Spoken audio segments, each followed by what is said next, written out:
Well, Mr. Jordan, good morning to you. Good morning. Simon, I have to say, when it all started with Riyadh and Saudi in the boxing, we thought, yeah, this is interesting. My God, talk about big show after big show after big show. It is incredible, is it not? We know that Fury Usyk is going to be on talkSPORT. It's going to be live on talkSPORT on the 21st of this month. But then last night, we got the next card coming into us, the 22nd of February in Saudi Arabia. Beterbiev, Bivol, they go again. Daniel Dubois will take on Joseph Parker. Elsewhere on the card, Hamza Shiraz will feature. Zhilei Zhang will fight Kabayel, a fighter who you rate very highly, think is very dangerous. And Callum Smith goes in against Josh Buatsi. They keep on bringing the big fights, don't they? Yeah, something for everyone there. I mean, everyone will be enthused by the fact that you've got Beterbiev versus Bivol too, because it'll settle scores in people's minds perhaps more comprehensively in this particular fight if someone's a distinct winner, besides the fact that people think Bivol won it. You've got Daniel Dubois fighting rightfully Joseph Parker, I think, because Joseph Parker's earned the right to be the challenger given his recent form. You've got Hamza Shiraz fighting for a world title, and he's a brilliant fighter. You've got the two guys that have dodged Martin Bakole, Zhilei Zhang and Ajit Kabayel. I like Kabayel. And a great fight. And then Callum Smith told me 8-9 months ago he was going to fight again. We expected to perhaps see Josh Buatsi fighting Anthony Yard, but Callum Smith versus Josh Buatsi is another great light heavyweight fight. So it's a great bill. Yeah, it is absolutely great bill. I mean, I look at it, Simon. I think they're all massive fights in their own rights. They are, aren't they? They are. Beterbiev, Bivol, Dubois, Parker. I mean, my God, they just keep on.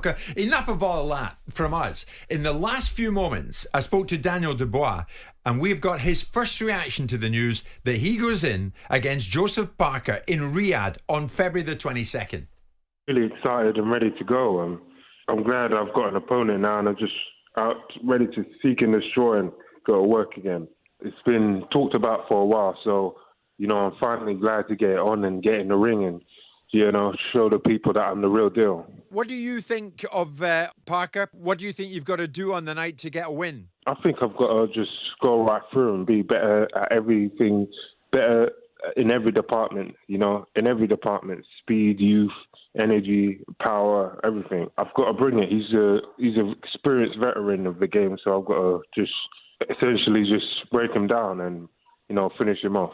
Daniel, are you disappointed you're not getting in against Joshua again? To me, as a fighter, I would have liked to get it on or what and get a final conclusion to that. But I'm just really happy to be out again and defend this belt. And I'm sure that might happen down the line. Who knows? So, yeah, I'm just ready to go. How's your work going in the gym? Are you as motivated as ever?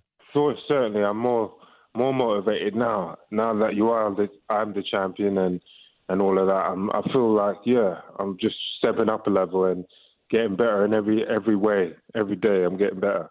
What would your message be to Joseph Parker then ahead of this? Let's get it on. Let's go. It's about time now. Let's rock and roll. Let's go. Daniel Dubois speaking to me just moments before we came on air. Simon, what's your take on it? A rematch with Joshua or a showdown with Parker? What would have been the more intriguing fight to see Dubois in from your point of view? But we now know it. Obviously, it's going to be Parker. But what would you have wanted?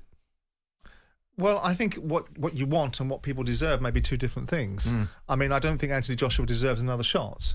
I think it wasn't a debatable outcome. It wasn't a particularly close fight. People can make the argument that he might have been coming back into the fight, but when he came back into the fight, he got knocked out. He got battered around the ring for 3 or 4 rounds and then got knocked out in the 5th.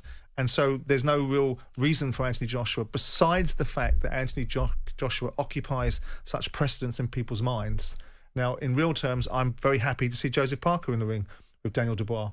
I think the Joshua show has run its course.